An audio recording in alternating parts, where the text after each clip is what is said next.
সুপ্রিয় দর্শক শ্রোতা, সবাইকে শুভেচ্ছা। আমাদের প্রিয় একজন মানুষ সুজাত মনসুর, বিলাত প্রবাসী, বঙ্গবন্ধু গবেষক, লেখক, সাংবাদিক, সংবাদ বিশ্লেষক। বহুদিন পরে আবার আমরা সুজাত ভাইকে নিয়ে আসলাম। আমার সঙ্গে আপনার সময়ের সাথে মিলে না। আমি পৃথিবীর এক প্রান্তে, উনি আর এক প্রান্তে। আমার তখন দিন, ওনার তখন রাত। আমার যখন সোমবার, ওনার তখন রবিবার। নানা বিষয়। তারপরে আমরা মিস করি না সুজাত ভাই। আপনাকে শুভেচ্ছা সুজাত ভাই। আপনাকে বেশ কয়েকদিন পরে আপনার সাথে কথা বলতেছি, আপনাকে শুভেচ্ছা। মনের আদান প্রদান আছে, অনুভব আছে, কিন্তু ওই যে দুই ভবনের দুই বাসিন্দা একটা কথা আছে না, এক প্রান্তে আপনি ইস্টে, আমি ওয়েস্ট, যার কারণে সময়ের ব্যবধান এত বেশি যে ওই যে সিঙ্কোনাইজটা হচ্ছে না, যার কারণে আমরা নিয়মিত বসতে পারতেছি না। তো আপনার প্রোগ্রামগুলো আমি ফলো করি, দেখি আপনি যে কাজগুলো করতেছেন, বিশেষ করে আওয়ামী লীগের এই দুর্দিনে তৃণমূল থেকে লোকদেরকে ধরে এনে খুঁজে খুঁজে বের করে তাদের কথা শুনছেন, তাদের কথা অন্যদেরকে শুনতে দিচ্ছেন আপনার চ্যানেলের মাধ্যমে, ফজলুল বাড়ির খবরের মাধ্যমে, আপনার বাড়ির খবরের মাধ্যমে যে সেটা অনেকটা ছেলে, একটা কর্মী জনতা নিজের কথা বলতে পারে, অনেকটা হালকা হয়, এবং তার যখন সাহসের কথা বলে তখন অন্যরা উৎসাহিত। সেই জন্য আপনাকে অসংখ্য ধন্যবাদ। অনলাইনের কারণে একটা সম্পর্ক গড়ে উঠছে অনেকের সাথে। যেমন আমি সর্বশেষ একটা ছেলে, রানা নামের একটা ছেলে, খুবই জুনিয়র একটা ছেলে। রানা যখন বলল 23শে জুন আওয়ামী লীগ 32 বার্ষিকী উপলক্ষে টুঙ্গিপাড়া যাবে সে, তখন থেকে আমি রানাকে অনুসরণ করতে শুরু করলাম এবং রানাকে বললাম টুঙ্গিপাড়ায় যদি পরিবেশ থাকে তাহলে আমরা টুঙ্গিপাড়া থেকে আমরা লাইভ করবো সেটা। সেই রানা টুঙ্গিপাড়ায় ঘেসতেই পারলো না, এমন ভাবে রাখা চতুর্দিকে ব্যবস্থাগুলা। আমাকে ঢাকায় অনেকে বলেছেন এই যে টুঙ্গিপাড়া যে ঘেরাও করে রাখা হয়েছে, কোনো লোককে যেতে দেওয়া হয় না, এটা নাকি টুঙ্গিপাড়ায় কেউ আক্রমণ করতে পারে, এই সতর্কতা সেনাবাহিনীর। কিন্তু রানাদের তথ্য যেটা, সেটা তা বলে না, কিন্তু তা বলে না। শুধু এই 23শে জুন না, বহুদিন, বেশ কিছুদিন ধরে বঙ্গবন্ধুর মাজারে কবর জিয়ারতে মানুষ যায় না, কাউকে ঢুকতেই দেওয়া হচ্ছে না। কিন্তু এটা আপনার 75-এর গল্পটা আবার মনে করে দেয়। 75-এর যখন হত্যাকাণ্ডের পরে অনেকদিন পাহারা দিয়ে রাখা, কেউ যেতে দেয় নাই। ওই যে গণতান্ত্রিক গজ যেটা ছিল, যেটা বেনারে জেনারেল ওসমানী রাষ্ট্রপতি ইলেকশন করেছিলেন, সেই উসমানীর রাষ্ট্রপতি ইলেকশনের প্রচারে নেতারা ওই এলাকায় যান, তখন কিন্তু প্রথমবার বঙ্গবন্ধুর মাজারে তারা যান, জিয়ারত করতে পারে। আবার এত বছর পর এটা নিষিদ্ধ, বঙ্গবন্ধু বাংলাদেশে জাতির প্রতি নিষিদ্ধ, এমন একটা পরিস্থিতি। আপনি হচ্ছেন সেই বঙ্গবন্ধু গবেষক। আমি তো বলি, এই গবেষণার আপনার কি অবস্থা দেশের, আপনি কি দেখেন? এইটা তো স্বাভাবিক। ওরা বলতেছে বঙ্গবন্ধুর কবর যাতে কেউ, মাজার যাতে কেউ আক্রমণ করতে পারে, সুরক্ষা দিবে। এই ওয়াকার, আমাদের সেনাবাহিনীর প্রধান ওয়াকারুজ্জামান, সে তার শ্বশুর বাড়ি, তার এই টঙ্গিপাড়ার জামাই আমাদের ওই এলাকা, সে সুরক্ষা দিবে। সুরক্ষা তো বঙ্গবন্ধুর বাড়ির সুরক্ষা কি করতে 32-এর আমাদের সে মুক্তিযুদ্ধের সূতিকাগার যে জায়গাটা, সে 32 কি সুরক্ষা দিতে পেরেছিল? 15ই আগস্ট প্রথম, জি, তারাই তো ধ্বংস করেছে, 32টা গুড়িয়ে দিয়েছে। আমি সেটাই বলতেছি, এই যে কথাগুলা, ওরা কি, আমি জানি না ওরা কি দেশের মানুষকে, আমি বুঝি না, মানুষ ক্ষমতায় গেলে অন্ধ হয়ে যায় নাকি? এরা কি মানুষকে এতই আহাম্মক মনে করে নাকি যে এটা সে বললো আর মানুষ বিশ্বাস করবে? এই যে সেনাবাহিনী 32-এ গেল আপনার ইয়েতে, ফেব্রুয়ারির 5 তারিখ কিন্তু সম্ভবত গিয়ে ফিরে আসলো, কিছুই করলো না। এখন সে টঙ্গিপাড়ায় তো তার সুরক্ষা দেওয়ার দরকার নাই। টঙ্গিপাড়াতে বঙ্গবন্ধু বাজারে ঢুকতেই পারবে না কেউ। এটা তো 32 ধানমন্ডি না ভাই, 32 এটা রাজধানী না। বহু চেষ্টা করেছে। এই যে আমি ওরা বলে পিনাকি নামক গান্ধী পোকা, সে তার সে কি তার বাহিনীকে নির্দেশ দিল, সে এবং প্রতিজ্ঞা করলো সে এবং ভাঙবেই। ওইখানে তো তাকে সেনাবাহিনী ঢুকতে পারবে না। চেষ্টা করে সেনাবাহিনীকে আর আটকায় নাই জনগণই সুরক্ষা দিবে, বঙ্গবন্ধুর মাজারে হাত দিবে। আর ওই এলাকার মানুষ বসে বসে, এই মহিলারাই যথেষ্ট, মহিলারা দা কুরান নিয়ে বের হলে যাইতে এবং যাক না, এটা কিছুই না। এটা হচ্ছে বঙ্গবন্ধু ভয়টা ওই জায়গায় শুনে আমরা একটা স্লোগান দিচ্ছেন। আপনি যে বর্ণনা দিচ্ছেন টুঙ্গিপাড়ার সাম্প্রতিক যে চিত্র, গোপালগঞ্জের সাম্প্রতিক চিত্র একটু ভিন্নটা আমি গত 2 দিনে তাদের সাথে কথা বলে দেখলাম, ওই যে সেনাবাহিনীর গাড়ি পোড়ানো হয়েছিল 5 আগস্ট পরে। ওই গাড়ি পোড়ানো 2টা মামলায় একটা গাড়ি পোড়ানো, একটা বিএনপির একটা মামলা, 2টা মামলায় একটাতে 3300 আর একটা হচ্ছে 3000-এর বেশি এরকম অজ্ঞাতনামা ব্যক্তির নামে মামলা। ওই মামলার অধীনে প্রতি রাত্রে গ্রামে অভিযান চালানো হয় লোকজনকে অ্যারেস্ট করার জন্য। লোকজনকে অ্যারেস্ট করার 71-এ যেমন রাজাকাররা পাকিস্তানি বাহিনীকে নিয়ে যেত, বাড়িতে দেখিয়ে এই বাড়ি সেই বাড়ি। এখন আবার বিএনপির লোকেরা, ওখানে জামাত নাই, গোপালগঞ্জে টুঙ্গিপাড়ায় জামাত নেই, বিএনপির লোকেরা কিন্তু নিয়ে যাচ্ছে। এই যে 32 বঙ্গবন্ধু বাড়ির আশেপাশে শুনলাম কোনো বাড়িতে কোনো পুরুষ মানুষ নাই, কারণ সবাই এরা শুধু অ্যারেস্টের ভয় না, জেলখানার ভিতরে টর্চারে মেরে ফেলা হচ্ছে মানুষ তো ওই যে পুরুষ তো নাই, পুরুষ তো যুদ্ধে আছে। দেশ তো একটা মহাযুদ্ধাঙ্গী অবস্থা এখন, ঠিক না? ওরা আমাদেরকে মেরে ফেলবে, আমরা সুযোগ পেলে এদেরকে আমরা ছাড়বো না, এই তো অবস্থা। আমি কিন্তু বললাম যে মহিলারাই যদি দা কুড়াল নিয়ে দাঁড়ায়, আর্মি বাপারাও কিছু করতে পারবে না, পুরুষ লাগবে না। ওই যে আমি কথাটা বলতে যে সুরক্ষা, মানুষকে সুরক্ষা দেওয়ার জন্য নাকি, ওই জায়গায় আমি যে বলতে চাচ্ছিলাম আমাদের একটা স্লোগান ছিল। মহিলাদের সামান্য একটা অংশ কালকে পেলাম আমি, ধরেন ওরা যে যারা গেছিল ইয়াতে টুঙ্গিপাড়ায়, মানে ফুল দেওয়ার জন্য গিয়েছিল, টুঙ্গিপাড়া ঢুকতে পারেনি। গ্রামের মধ্যে, পাশের গ্রামের মধ্যে একটা রাস্তায় দাঁড়িয়ে তারা কেক নিয়ে দাঁড়িয়ে, ওইখানে কোনো টেবিল নাই। প্রতিবেশী একটা বাড়ির মহিলা সাথে তার বাড়ির টেবিলটা নিয়ে আসেন ওইখানে, হ্যাঁ, টেবিলটা নিয়ে আসে ইয়ে করার ব্যবস্থা করার জন্য। এবং তারা যখন এখানে স্লোগান দিচ্ছে, নানা কিছু করছে, তারা হঠাৎ করে দেখে পিছনে অনেক মানুষ এসে জমা হয়েছে, যাদেরকে চিনে না, এরা খেতে খাবারে কাজ করতেছিল, গায়ে কাদা, এই মানুষগুলা চলে আসছে, সংখ্যা বেড়ে গেছে এখানে। এই তো বললাম এই কথাটা তো আমি বললাম যে টুঙ্গিপাড়ায়, ঢাকাতেও যদি এইভাবে না হইতো, ঢাকাতেও ওরা পারতো নাকি ভাঙতে? আমাদের কর্মীরা যদি যেতে পারতো ওই জায়গায়, সাধারণ মানুষ যেতে পারতো, তারপরে সাধারণ মানুষ কিন্তু গিয়ে প্রতিবাদ করেছে, নির্যাতনের শিকার হয়েছে। আপনি দেখেছেন একজন মহিলা, সে বলতেছে আমি কিন্তু জামাত করি, এটা ভিডিওতে আসছে, এইবারই ভাঙছে, সে কিন্তু প্রতিবাদ, সবার সামনে প্রতিবাদ করতেছে। একজন মহিলা কিন্তু প্রতিবাদ করছিল ওই জায়গায়, আর অনেকেই প্রতিবাদ করছে।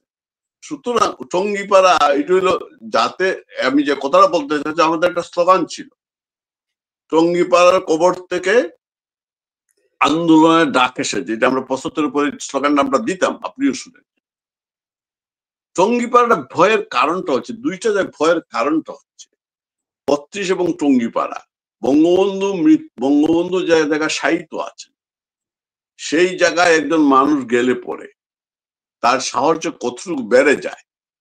ওইখানে যাওয়ার পরে শুধু ওইখানে যদি মানুষকে যেতে দেয়, তাহলে সে যে সাহস নিয়ে ফিরে আসবে, তাকে তো রোকা সম্ভব না।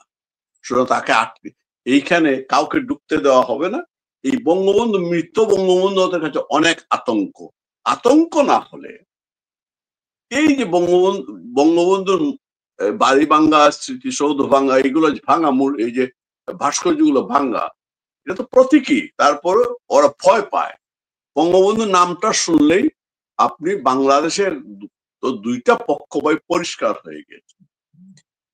একটা হচ্ছে আপনার মুক্তিযুদ্ধের পক্ষের শক্তি, আর একটা হচ্ছে মুক্তিযুদ্ধের বিপক্ষ শক্তি।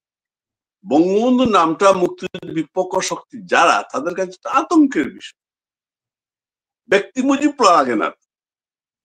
এই জন্য 11 মাসে এত অত্যাচার নির্যাতন করার পরও তারা বুঝতে পারে নাই যে বঙ্গবন্ধুকে যারা অন্তরে ধারণ করেছে তাকে এক চুল পরিমাণ সেখান থেকে সরানো যাচ্ছে না, সরানো যাবে না।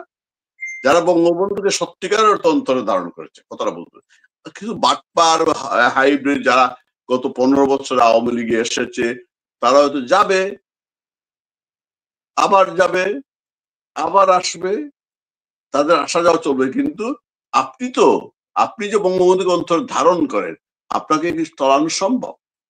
সম্ভব না। সেই কারণে এই জায়গাটায় তাদের ভয়। সুতরাং বঙ্গবন্ধুর যেখানে চিহ্ন আছে সেইখানে।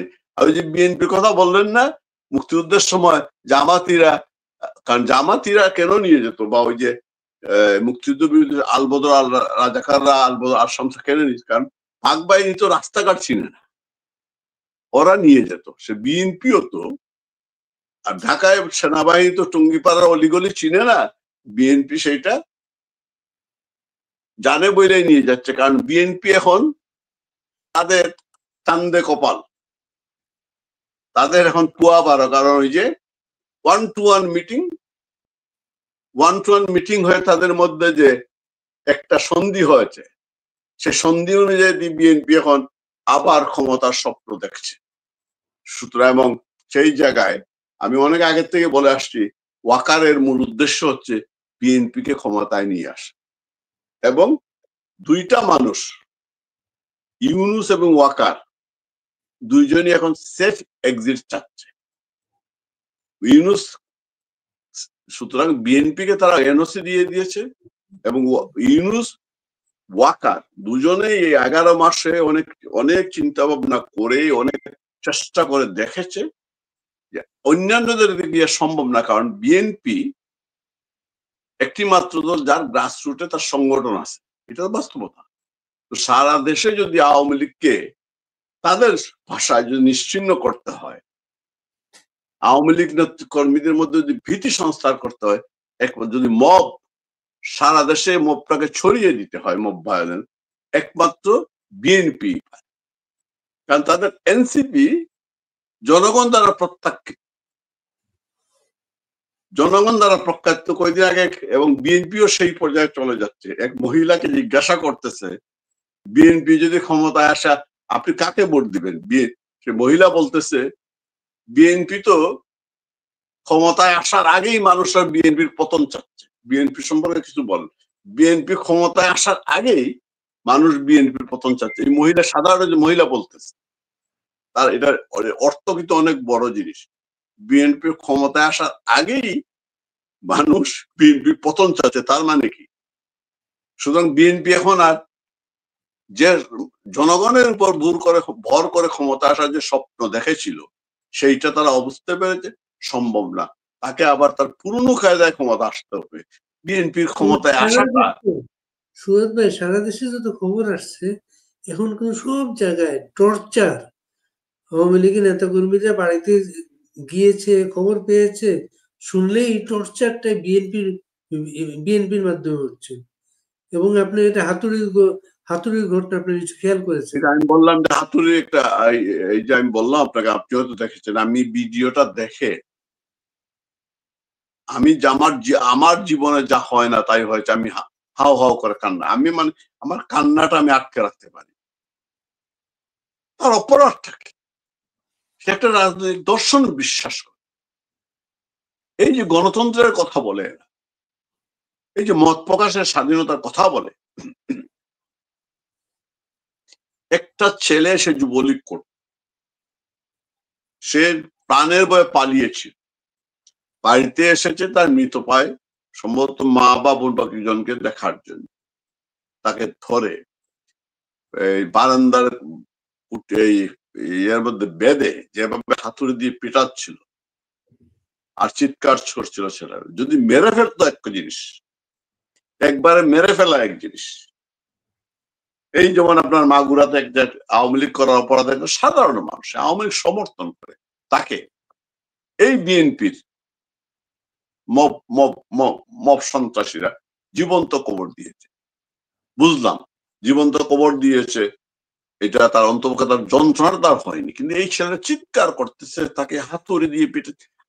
আমি মানে আমার এই আজকে ৬২ বছর বয়স, আমি রাজনীতির বয়স হয়ে গেছে, অনেক আন্দোলন সংগ্রাম করেছি, কিন্তু আমি কোনোদিন কান্না করি। আমি বিশ্বাস করবো না, হাও হাও করে একা একা বসে কাঁদছিলাম। আমি একজনকে ফোন করে আর আমি আমাদের নেতাদের সম্পর্কে যারা ভাইরাল হওয়ার জন্য, যারা হাজার হাজার টাকা খরচ করে বিদেশে বসে সমাবেশ করছে, করা উচিত, কিন্তু এই সমাবেশ করার কতটুকু ফল আমরা পাবো তাকেও বিবেচনা নিতে হবে। এই যে তারা শুধু আমার বিবেচনা, ভাই মাফ করবে না, আমি আজকে বাধ্য হচ্ছি, এরা করতেছে একমাত্র তাদের নেতৃত্ব সুরক্ষিত করা এবং আগামী নির্বাচন যদি হয় তাদের সংসদীয় আসনটা সুরক্ষিত করার জন্য, আর কিছুই না। এই ছেলেগুলাকে সুরক্ষার দায়িত্বটা কে দিবে? আমি মানে আমার নিজেকে নিজে অপরাধী মনে হচ্ছে। কেন হচ্ছে এগুলা? আমরা কি আসলেই মানুষ আছি? এই বাঙালি জাতি আজকে যে এই দুনিয়া যে মানবতার কথা বলে, এই যে মানবতাবাদীরা, আমি দেখলাম কয়েকজন বিশিষ্ট নাগরিক বিবৃতি দিয়েছে মব সম্পর্কে, বলতেছে সেখানে আমাদের সুলতানা কামাল আছেন, আরো অনেকেই আছেন, দেখলাম না, যে সরকারের নিষ্ক্রিয়তায় বাড়ছে।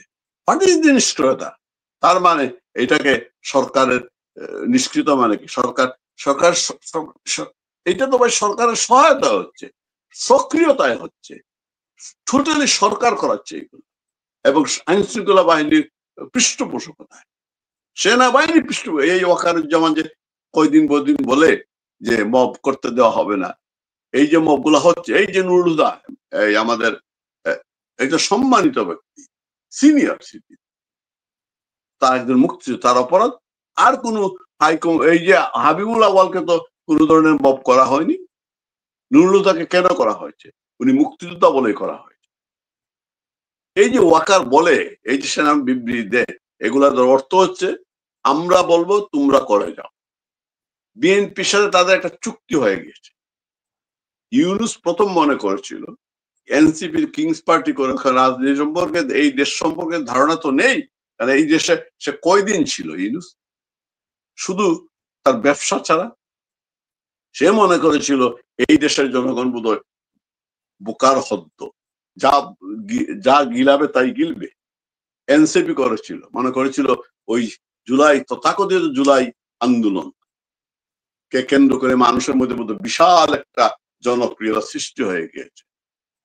কিন্তু তার এই এনসিপির ছেলেরা আকাম কুকাম করে এখন তো ওই যে কি বলতেছে না, এখন তো চুরি চামারি করে করে এখন চলে আসছে ব্যক্তিগত পর্যায়ে। তাদের নেতৃত্বের সাথে তারা কি বলে, কি করতে দিবা নাকি এইসব বলে। আর এদেরকে দিয়ে এদের যে অবস্থা সৃষ্টি হয়েছে, টাকার বাইরে গেলেই জনগণ ধাওয়া দেয়। ইউনূস চিন্তা করেছে যদি আমাকে ক্ষমতা থাকতে হয় এবং আমাকে যদি ক্ষমতা ছাড়ার পরে সেফ এক্সিট সম্মানের সহিত দেশত্যাগ করতে হয়, তাইলে একটি মাত্র ভরসা বিএনপি। বিএনপি ছাড়া ওয়াকারের এক অবস্থা, জানে আওয়ামী লীগ ক্ষমতায় আসলে ইউনূসের তো বিচার হবেই, আওয়ামী লীগ যদি ফিরে আসে ইউনূসের রেহাই নেই। এই জন্য ইউনূস রাষ্ট্রের এত কোটি পয়সা খরচ করে, আপনি দিয়েছেন, আপনি তো একটা হিসাব দিয়েছেন, 12 কোটি টাকাটা কতটা খরচ হয়েছে আপনি দিয়েছেন। যদিও তাদের যে ব্লগার কি সায়ের হিসাবে 350 কোটি টাকা শুধু হোটেল ভাড়া দিয়েছে ওরা খরচ করে। এই বিএনপির যে নেতা সেই তারেকের সাথে মিটিং করে এসেছে এবং চুক্তি করে এসেছে যে আমরা তোমাদেরকে সবকিছু দিব, সুযোগ দিব, কিন্তু আওয়ামী লীগ শেষ করে দিব। এবং সেই প্রজেক্ট নিয়ে এখন দেখবেন বিএনপি আওয়ামী লীগ শেষ করার জন্য আওয়ামী লীগ নেতা কর্মীদেরকে পিটিশন চাকরি হত্যা করে, নির্যাতন করে শেষ করে দেওয়ার জন্য আজকে তারা প্রকল্প নিয়ে আসে। এনসিপি শেষ। এনসিপি ভাই ময়মনসিংহের যে একজন সেনা কর্মকর্তার বক্তব্যটা ভাইরাল হয়েছে, ওই বক্তব্য আজকে খুঁজতে গিয়ে দেখলাম পেছনে বিএনপির একটা নেতা জড়িত। ওই কলেজ থেকে তারা 1 কোটি টাকা দাবি করেছিল, 1 কোটি টাকা। সে 1 কোটি টাকা না দেওয়ার কারণে সেই ব্যক্তিকে সেনাবাহিনীকে দিয়ে আওয়ামী লীগের ট্যাগ দিয়ে তাকে এই হ্যারাসমেন্টটা করা হয়েছে। এবং সেই সেনা কর্মকর্তা এমন ভাবে কথাটা বললেন তাদের যেন রাজনৈতিক মোটিভটা প্রকাশিত হয়েছে। এটা পরিষ্কার। এই যে কি কর্নেল কি না কি নামটা কি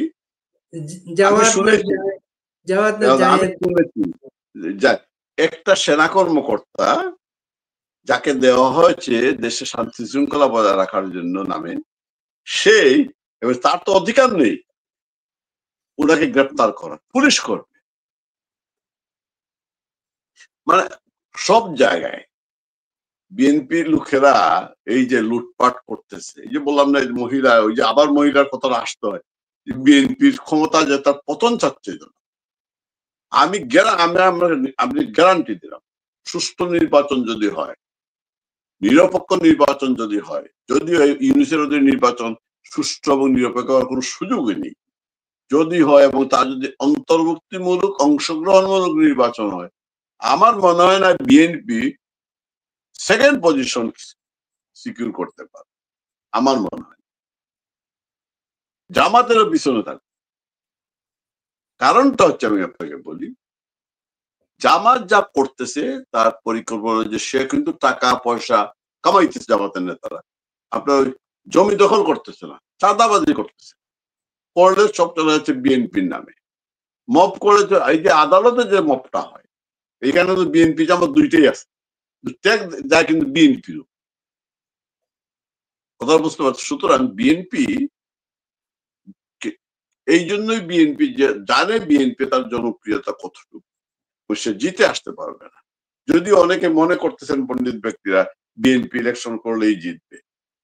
আওয়ামী লীগ যদি নির্বাচন না করে, আওয়ামী লীগকে যদি নির্বাচন করতে দেওয়া না হয় এবং আওয়ামী লীগ নির্বাচন বয়কট করে, আমি তো মনে করি আওয়ামী লীগের নির্বাচন করা যদি এই নির্বাচন কমিশন এবং ইউনিসের অধীনে নির্বাচন, আওয়ামী লীগের নির্বাচন সুযোগ থাকলে অংশগ্রহণ করা ঠিক, আমি মনে করি।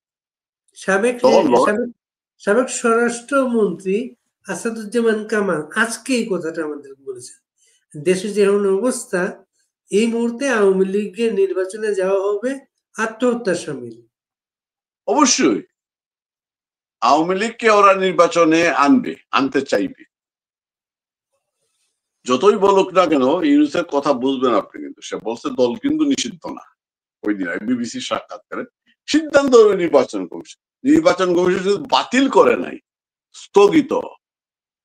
অর্থাৎ যখন দেখবে যে আওয়ামী লীগকে ছাড়া অন্তর্ভুক্ত এবং গ্রহণযোগ্য নির্বাচন করতে পারবে না বহির্বিশ্বে এবং কোনো জায়গায়, এবং অংশগ্রহণমূলক, আপনি দেখবেন লোকজনের কথা শুনলে, এখন তো এটা প্রতিনিয়ত হচ্ছে, যে বিভিন্ন ইউটিউবাররা গিয়ে মানুষের সাক্ষাৎকার নিচ্ছে, প্রত্যেকটি মানুষ কি বলতেছে, আওয়ামী লীগ ছাড়া ভোট কেন্দ্রে যাবো না। এমন একজন বলছে যে আমি যে নৌকা যদি না থাকে, আমার বাড়িতে নৌকা প্রতীক বসিয়া আমি ওইখানে সিল দিব, কিন্তু কেন্দ্রে যাব। আওয়ামী লীগের কিন্তু নির্বাচন প্রতিহত করার ইতিহাস। এবার যদি আওয়ামী লীগ প্রতিহত যদি সেইভাবে করতে নাও পারে, কিন্তু আওয়ামী লীগ যদি বলে যে কোনো কেউ কেন্দ্রে যাবে না, মানুষ যাবে না। খালেদা জিয়া 15 ফেব্রুয়ারি ইলেকশনের সময় আওয়ামী লীগের কর্মসূচি গণকারফিউ, গণকারফিউর কারণে কেউ যায় না। কিন্তু আবার দেখবেন আপনি 111 সময় আওয়ামী লীগ নির্বাচন বর্জন করেছে, নির্বাচন কিন্তু করতে দেয় নাই। এই পরিবর্তিত পরিস্থিতিতে এই মুহূর্তে যেহেতু কিন্তু আওয়ামী লীগ, আমি মনে করি যে আওয়ামী লীগ নির্বাচনে যাওয়া হবে আত্মঘাতী। যদি একটা গ্রুপ আওয়ামী লীগের চাইবে যে নির্বাচনে অংশ নিতে। একসময় আমিও মনে করতাম যদি আওয়ামী লীগ ওই পাকিস্তান স্টাইলে হইলো আওয়ামী লীগ, আমি মনে করতাম পাকিস্তান স্টাইলে হলেও ওই যে ইমরান খান যেভাবে নির্বাচনটা করলো সেইভাবে আওয়ামী লীগের নির্বাচন করা উচিত। কারণ আওয়ামী লীগ যে কোনো একজন যদি নির্বাচন করে তার প্রতীক লাগবে না, তাকে দেখলেই লোকজন মনে করবে, কারণ এই লোকটা তো অপরিচিত না, নতুন না এলাকায়। এখন বাড়ি ভাই আপনি মনে করেন ইলেকশন করলেন, ধরেন আপনি সুলতান আপনার এলাকার একজন আওয়ামী লীগের যে কোনো একজন মানুষ সে ইলেকশন করলো, স্বতন্ত্র যদি করে, তাকে কি পরিচয় করিয়ে দিতে হবে সে আওয়ামী লীগ?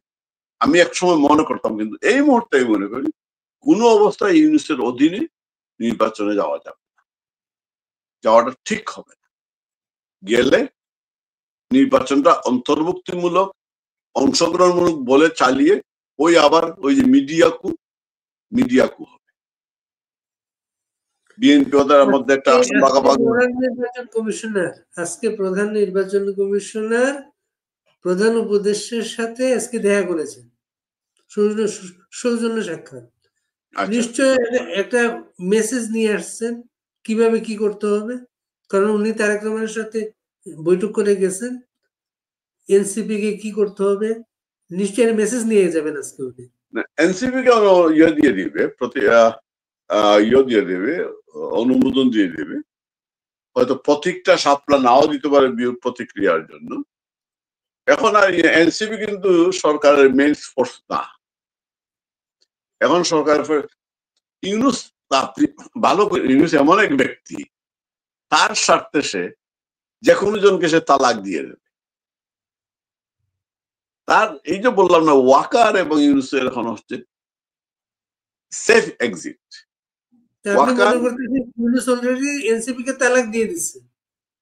মোটামুটি কাছাকাছি, কারণ জুলাই সনদ কিন্তু হচ্ছে না, খেয়াল রাখবেন। এই যে ইউনুস গত ঈদের নববর্ষের সময় তার ভাষণে বলেছিল জুলাই সনদ হচ্ছে না, জাতীয় দিবস হয়ে গেছে।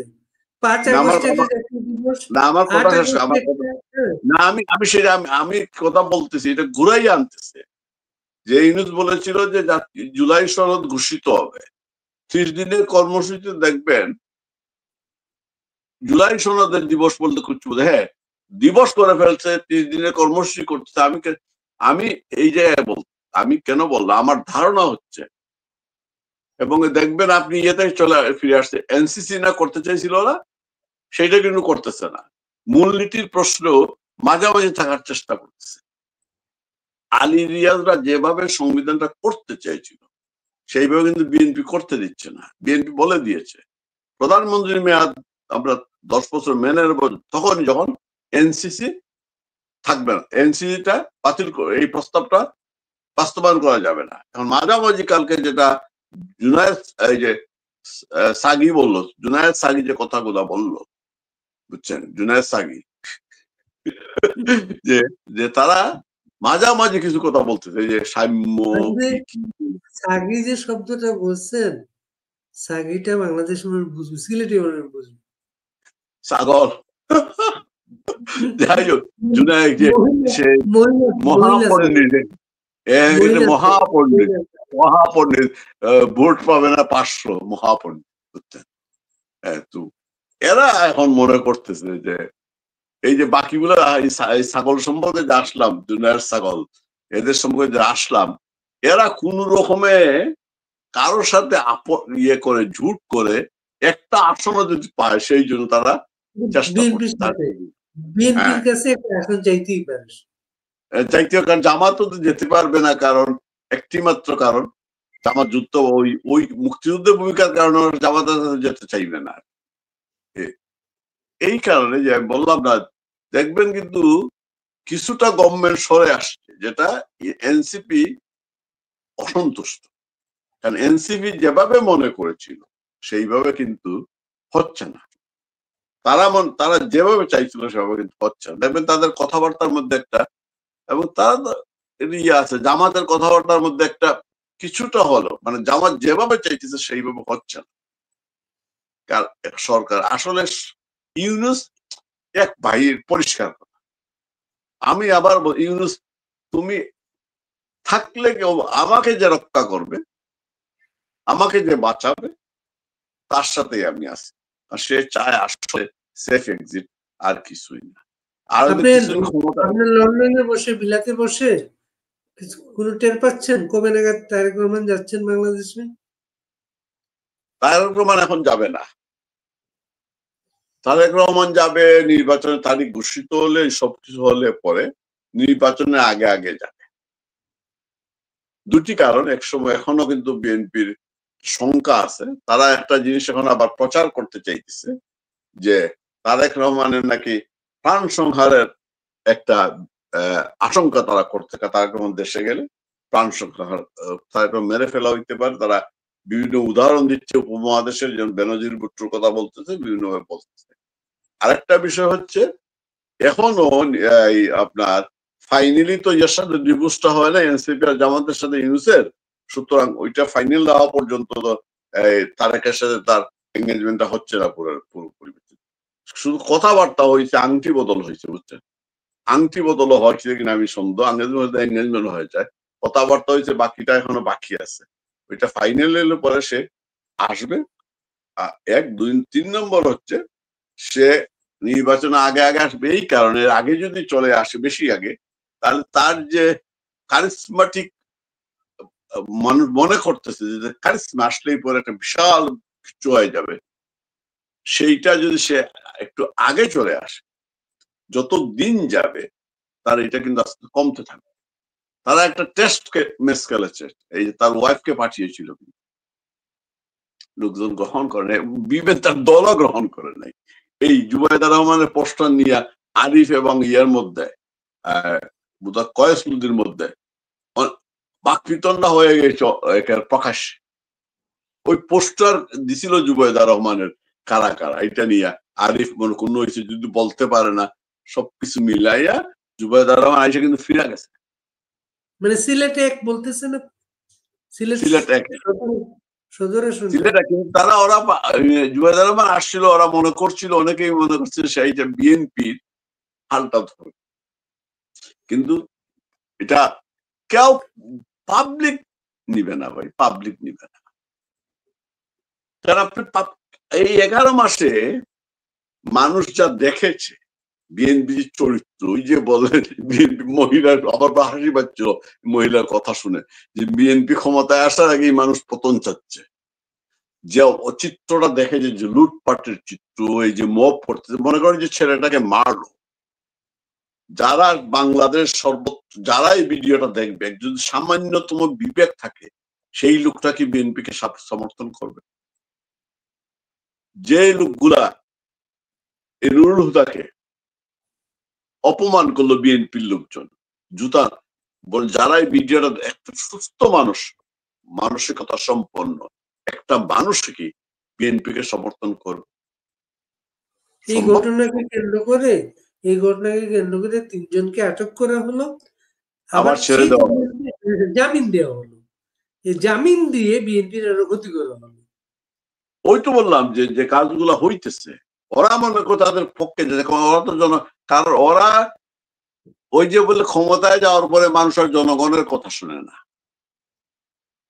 বিএনপি ক্ষমতায় যাওয়ার আগেই তো ক্ষমতায় চলে গিয়েছে, সে তো এত জামাত নেপথ্যে সরকার পরিচালনা করছে, কিন্তু বিএনপি প্রকাশ্যে তার ক্ষমতাটা মনে করছে সে ক্ষমতায় আছে, সে জনগণের কথা শুনতে চায় না। জনগণ কি ভাববে? আপনার খুব প্রিয় একজন মানুষ আজকে একটা কথা বলেছে, আপনি খেয়াল করেছেন কিনা? প্রিয় মানুষটা হচ্ছে আপনার প্রেস সচিব আর কি, শফিক। কি বলছে আজকে? শফিক আজকে বলেছে ওই যে জিল্লুর রহমান, ওই যে তিতুমাত্রা এনজিও আছে তো, ওই এনজিও একটা প্রোগ্রামে বলেছে সাংবাদিকদের প্রেস কার্ড বাতিল করে সিদ্ধান্তটা ভুল ছিল। কেন বাতিল করছিল? এটা এখন তারা বুঝতেছে আর কি। ওই যে গন্ডারের চামড়া, আবার বলে কুম্ভকর্ণ, এগুলো গন্ডারের চামড়া। সে তো কার কথা সে বলেন তো, সে বললো যে সারা ইউরোপ মিলে 20 জন লোক নাকি লন্ডনে জোগাড় হয় নাই, হাজার হাজার মানুষ ছিল, 20 জন লোক পাওয়া যায় না। অথচ তাকে যখন সে ভয়ে দেখছিল না কি অবস্থা, পালাইছিল সে, যতদূর চাইতেছে, কিন্তু এরপর কিন্তু বের হয়ে যায়, সে তাকে পাইলে কিন্তু আসলে শুধু লন্ডন না, বাংলাদেশের কোন জায়গায় যদি প্রত্যন্ত কেউ ওরে পায়, পরে পরে কিন্তু কেউ ছেড়ে দেবে, বুঝতে পারতেছেন? সুতরাং এর কথা বললাম, আমি শুনলাম নাহিদকে প্রাইম মিনিস্টার ঘোষণা করছিল, নাহিদকে বাংলাদেশের এখন তো নাহিদের প্রাইম মিনিস্টার হওয়ার সম্ভাবনা নাই, নাহিদের খবরও নাই। কথা ছিল এনসিপি থেকে ইলেকশন করবে সে, এখন মনে হয় সে রাজি হবে না এনসিপি থেকে। শফিক না, হয়তো বিএনপি থেকে যাইতে পারে। বিএনপির তো ক্যান্ডিডেটের অভাব নেই। আরে মজাটা দেখেন না ভাই, মজাটা দেখেন, যখন নির্বাচনের তারিখ হবে, যখন প্রার্থী মনোনয়ন শুরু হবে, খেলাটা দেখেন না। এখন মব করতেছে আওয়ামী লীগের নেতা কর্মীদের উপরে, তখন নিজেরাই নিজেদের মব করে। এবং তার এই যে ছাগলের এতিম, আমি এই আপনার তারেকের এতিমখানায় আশ্রয় নেওয়া আমাদের রাজনৈতিক এতিমরা বৈশা থাকবে, আমাকে একটা দেন তো, তোরা একটাও দিতে চাইবে না, বুঝছেন? কেন মনে হল বগুড়াতে, মান্নার বাড়ি তো বগুড়া, সে তো বগুড়া এমপি হতে চায়। মান্নার তার কোনো স্বপ্ন নাই ভাই, সে সবই হচ্ছে এমপি হতে চায়। এখন মান্নারে যে জায়গায় দিবে, সেই জায়গায় বিএনপি নেতা কর্মীরা মান্নাকে নমিনেশন দিল, ভোট দিবে না কেউ মান্নাকে? বগুড়ার মতো জায়গায় বা বিএনপি এত 15-16 বৎসর এত কষ্ট করছে ওরা, এখন যদি ক্ষমতার বাঘটা মান্নাকেই দিতে হয়, কেউ মানবে এটা? বলে মান্নাকে তারা ধানের শীষ দিয়েও হয়তো ইলেকশন করে পাশ করে দিবে, কিন্তু পাশ করা কঠিন হইতে পারে, ডিপেন্ড করে। বগুড়ায় ধানের শীষ থাকলে কিন্তু পাশ করবে না, ধানের শীষ থাকলেও লোকাল এমপি কেউ যদি স্বতন্ত্র কইরা ফেলে, লোকাল মানুষ যারা বলেন তো, প্রিন্স সে তো সে স্বপ্ন দেখতেছে সে খুলনা থেকে এমপি হয়ে যাবে, তার চেহারা দেখলাম খুব জৌরস ইদানিং প্রিন্সের চেহারায়। যাক না, শহরে ইলেকশন ক্যাম্পেইনই তো করতে পারবে না, ওইখানে ইলেকশন ক্যাম্পেইন তো করতে হবে। সুরজ ভাই অনেক ধন্যবাদ। সুরজ ভাই, আমরা অনেক অনেক কথা বললাম জি, বিএনপির আয়নাগর দিয়ে শুরু করলাম, বাংলাদেশে প্রায় অনেক কিছুই আমরা টাচ করলাম। খুব দুর্ভাগ্য সুরজ ভাই, বাংলাদেশটা মানুষগুলা তো খুবই নিরীহ মানুষ, এবং রাজনৈতিক কর্মীরা, তৃণমূল রাজনৈতিক কর্মীরা আরো নিরীহ। তারা যেভাবে আক্রান্ত হচ্ছে, যেভাবে মানে তার অঙ্গহানি হচ্ছে, মারা যাচ্ছে, খুবই দুর্ভাগ্য এটা। আমরা বাইরে থেকে এই অবস্থা আমি হইতে পারতাম, আমার ভাই হইতে পারত, এখন হওয়ার সুযোগ আছে আমাদের। এই অবস্থাটা এইটা কিভাবে আপনি বলেন? এই যে হলো, এই যে চলতেছে, এরা কি একটু বোঝে না রাজনৈতিক পরিবর্তন কিভাবে হয়, কিভাবে হতে পারে? ফলে পরে এই যে তার সৃষ্টি করলো, এখন যদি ভবিষ্যতে এগুলো হয়, কাউকে দায়ী করতে পারবে না। আর এই যে কি বলবো, আন্তর্জাতিক এইগুলাই মানবতাবাদীরা, মানে কি বলবো আমি বুঝতে পারতেছি না। আমি ইরানকে স্যালুট জানাই, দিছে তারপর একটা হচ্ছে ভালো করে দিচ্ছে, আর ইউক্রেনে তো খাচ্ছে, মাইর খাচ্ছে। আমি ইউক্রেন আজকে দেখি না, ফলো করি, কিন্তু আমি খুব ভালো লাগে আমেরিকাকে যদি কেউ খুব ভালো লাগে। এই মানবতাবাদীদের অনেক কথা বললাম, অনেক সময়, অনেক দীর্ঘ সময়। আপনাকে আবারও ধন্যবাদ জানাচ্ছি, আবারও আমরা কথা বলবো যখন সময় সুযোগ হবে। সবাইকে শুভেচ্ছা, আপনার দর্শকদের শুভেচ্ছা। আমার এখানে মধ্যরাত, আপনার দিন, সবাই ভালো থাকবেন।